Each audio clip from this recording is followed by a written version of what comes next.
You felt it before they said it.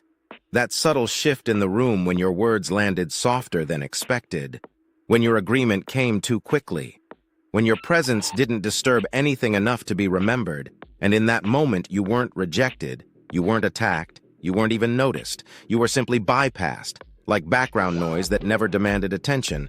And that's when it begins to settle in, the uncomfortable realization that being nice didn't earn you respect. It erased you from the hierarchy entirely because power doesn't recognize comfort. It recognizes tension, and you removed all of it the moment you decided to be agreeable instead of intentional, polite instead of precise, safe instead of significant. And while you thought you were building likability, you were actually dissolving your presence into something people could consume without ever needing to acknowledge, like air in a room that no one thanks but everyone uses. Watch closely how people respond when you hesitate before speaking, when your tone softens at the end of a sentence, when your body leans slightly forward as if asking permission to exist in the conversation, because in those micro movements, in the slight drop of your shoulders, in the quick smile that appears too early, you reveal something far more valuable than words. You reveal your position, and people read it instantly without thinking. They feel it. They categorize you.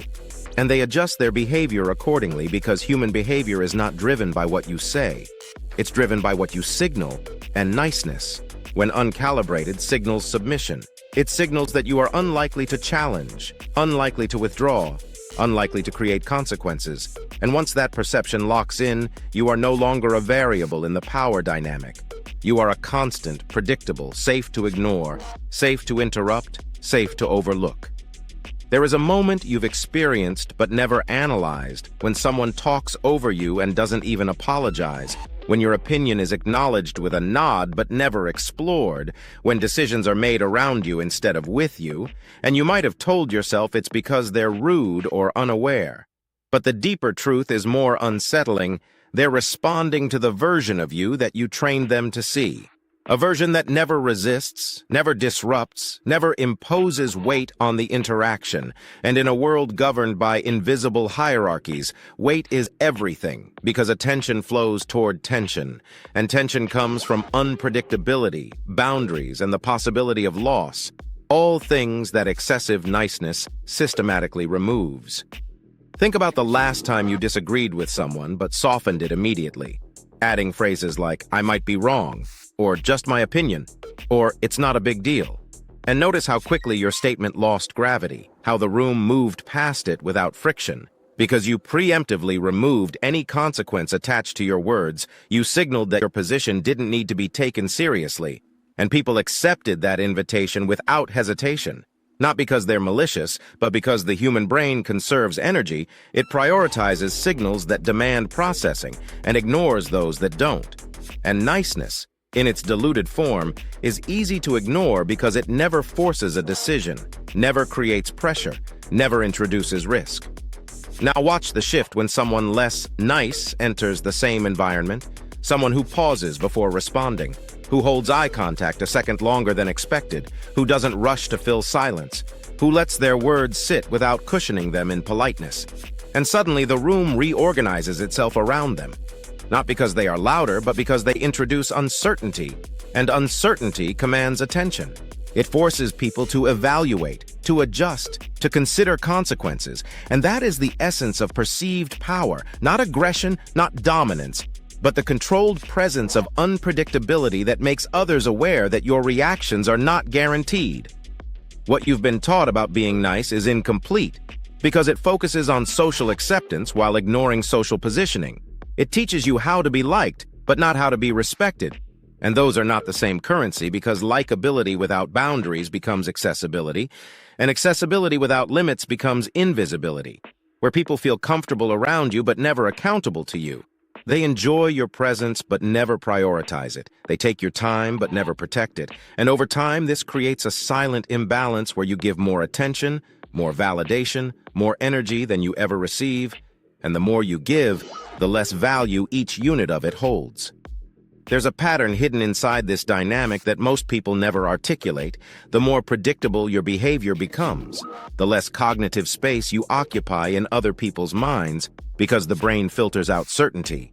It saves attention for what might change, what might challenge, what might disrupt expectations, and when you consistently respond with agreement, politeness, and compliance, you remove yourself from that category entirely. You become mentally categorized as handled, someone who doesn't require strategic consideration, and once that happens, your influence drops to near zero, regardless of how kind, intelligent, or capable you actually are.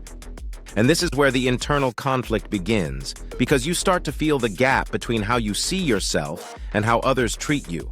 You know you have thoughts worth hearing, boundaries worth respecting, presence worth acknowledging.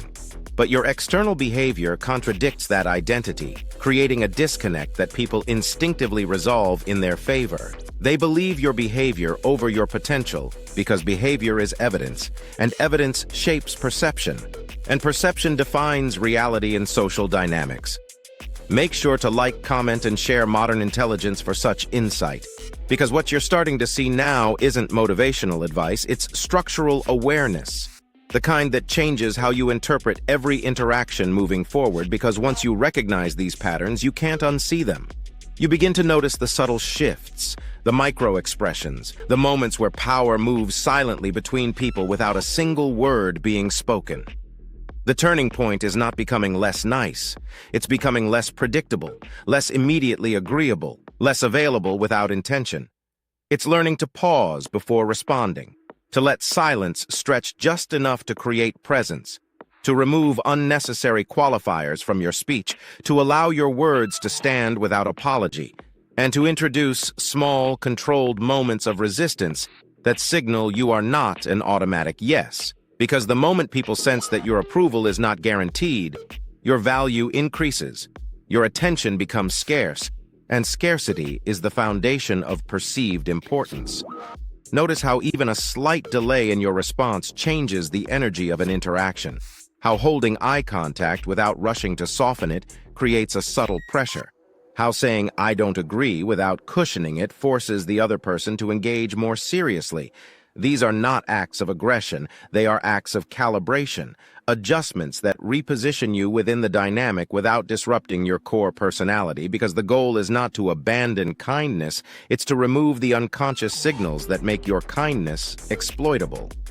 At a deeper level, this is about reclaiming control over how you are perceived, understanding that every interaction is a negotiation of attention, and attention is influenced by contrast, tension, and unpredictability, not by constant agreement. And once you begin to operate with that awareness, you stop chasing validation through niceness and start commanding presence through intentional behavior. You become someone people listen to, not because you demand it, but because your signals make ignoring you costly. And the most unsettling realization of all is this: people didn't ignore you because you lacked value. They ignored you because your behavior made that value invisible. And once you remove the patterns that hide it, everything changes. The same words carry more weight. The same presence occupies more space. The same person becomes impossible to overlook, not because you became louder, but because you stopped making yourself easy to ignore. Now that you understand this, watch this next video on control.